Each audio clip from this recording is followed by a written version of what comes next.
Welcome. Take It Up with Jessica Lee. I'm here with Alfredo Garcia, who is head of the Latin America region for the Google Nest business unit. Welcome to the show, Alfredo. Thank you, Jessica. Very excited to be here. Yes, this is the first time I get to talk with your team, actually, around this whole consumer becoming so connected, and the consumer connection is also going into the business side. There's a lot of changes.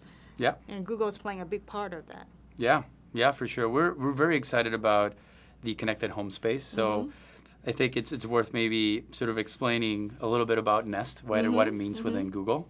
So Nest is the smart home connected home arm of Google. It used to be a startup that we acquired a few years ago, but now we're fully integrated, and it includes what we used to call Google Home, Chromecast devices, but also what we had from the Nest brand as well, thermostats, security cameras, and it's all under one brand now. It's called Google Nest. And within that, we're creating this vision of what we like to call the thoughtful home, which is a home that's smart, that's contextually aware of your surroundings, who's there, what's there, continues to learn, and provides this help when you need it to who needs it the most. Yes, and I actually love the Chromecast, and I don't have the home unit yet. I do have a Nest. Yeah. But the challenge that I face is that I have a variety of devices from various brands. So, you must find that also a challenge as you're in the market and trying to promote and get people to use as many products as possible and have it unified, right? And integrated. How do you address that challenge when people have different devices? Yeah, it's a big challenge, and the whole industry is really facing that when you talk about this space. The way we like to think about it is Google at its core has always been a platform company.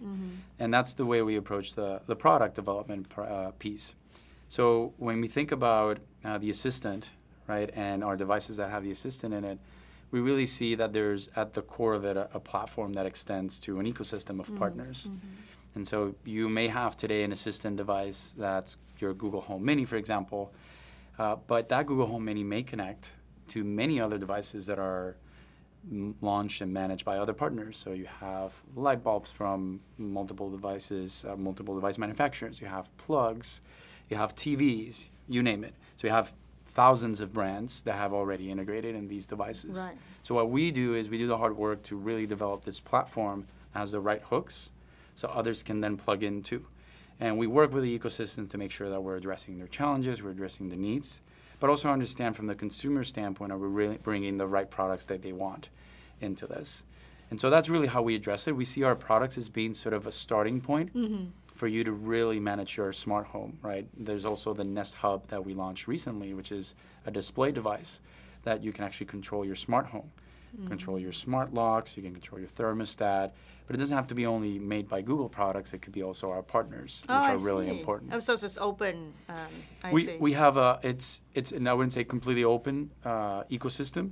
Obviously, we need to make sure that there's a certain level of quality when developers create new devices with integration with our system, but it's very wide. So we created these very scalable platforms that developers can then develop on top of. I want to ask about Latin America, because that's where you focus your attention on. What are the changes that you're seeing in Latin America, and how is that different from the other regions? Yeah. So Latin America is important to think about the region that it's a very big region. Yes. There's multiple countries, depending on how you define it, more than 30 countries. So there's very many differences and idiosyncrasies between the different countries, but there's a few common bonds, right? So for example, there's 600 million people in the region. 400 million of those all speak Spanish. So that really translates around the region. You have a lot of content, therefore, that then really translates into the region. And so when I think about Latin America in particular compared to other regions, let's say the United States, there's like three things that I see that are kind of like really salient, right? And so one is the type of content that they consume, right, in terms of digital content. The second is where are they consuming this content? And then the third is around how they purchase the devices in which they're consuming this content. And this is the most relevant because media devices and media in terms of digital technology is what the region has the most today. On our side, we don't have a lot of our home automation devices just yet. So on the content side, it's really interesting. So Latin America loves their football, and by football I mean yes, soccer, soccer, yes. right? And they're big fans. It's almost like a religion, Yes. right? In many of the countries. And so they love to consume it. Radio, so audio, video, highlights, live games. So that's a very big part of the culture. And our devices, we make sure that we have the right integration with the distributors of these content. So that's one. I would say the other interesting content piece is around telenovelas, which in the U.S. we call soap operas. That's huge over there, right? Okay. And so you have content that also translates really well, or travels really well, rather, between regions. So you have a telenovela that's developed, for example, in Venezuela, that's watched in Mexico, or vice versa, right? And so it really travels really well, and it's another type of popular content. And actually, if you look at many of the countries in Latin America, the biggest ones being Mexico and Brazil, they're usually on the top 3 countries in terms of content consumption from a digital platform standpoint. So they really love their content, and they really love their soap operas and their sports, football in particular. So I'd say that's one trend that I think sort of like is interesting. The second one is around where do they actually consume this content, right? And when I think about Latin America, it's a region where many users are mobile first, right? So they came to the internet, many users, for the first time on a phone. And broadband penetration is about 60% depending on where you are compared to U.S., which is more than 90% in other regions. And so a lot of the content is being consumed through a phone, right? So YouTube videos and all that sort of thing. That's not too different maybe from the U.S. in terms of watching that content on the go, right? If I'm in a train and commute, I may watch this content on my phone. But what's interesting is even when I get into the home, I'm still watching maybe from the mobile device. And that's definitely a trend that we've seen compared to other places. And a few reasons there, but I think one being that the Wi-Fi penetration or broadband penetration, right? So if you don't have a Wi-Fi connection, then you're just using your telco connection to really stream some of this content. Right. Or you maybe don't have connected devices that are large screens because there's not enough penetration just yet of that side of things. So that's another interesting trend that's different. And then the last one is around how they actually acquire a lot of these devices. And so you think about commerce in the U.S., a lot of people are starting to go on the e-commerce route. So you order stuff online, it shows up on your doorstep. Yes. And that continues to grow. Yes. In Latin America, it's still relatively nascent, that market. And there's many structural challenges why that is. But I would say it's about a third or less of the U.S. Compared to the U.S. of the percentage of overall retail sales are done through e-commerce. So it's still a pretty small chunk of the market from a retail standpoint. What that tells you is that brick and mortar is really important, right? So going into a store and making sure that your products are there are extremely important. And then also one last bit in that side is that, in particular in countries like Brazil, devices are high priced. There's a lot of high import taxes. And a device could cost you a little bit more than other places. And so there's a barrier to purchase there. And what retailers have done is they created these installment systems where you can come in and basically get financing from the retailer directly. Yes. So in this $1,000 device, instead of paying $1,000 cash, you can pay $110 a month for 10 months, right? And it's yours. And so it really removes that barrier in a sense, given some of the structural challenges, right? Not a lot of credit card penetration, lower middle income class, it's pretty high. And so we've seen those trends. It's really interesting, different compared to other regions, right? Sort of like what content they consume, where they consume it, a lot of mobile, and then how they actually buy it. A lot of it is in retail, brick and mortar. Interesting. When you talk about the purchasing and on this installment method, it triggered my thinking about how a lot of on the B2B business side, devices are being offered as a service now. Like you don't buy it, you just pay as you use a laptop or is that something that you think the model would also apply to these consumer products?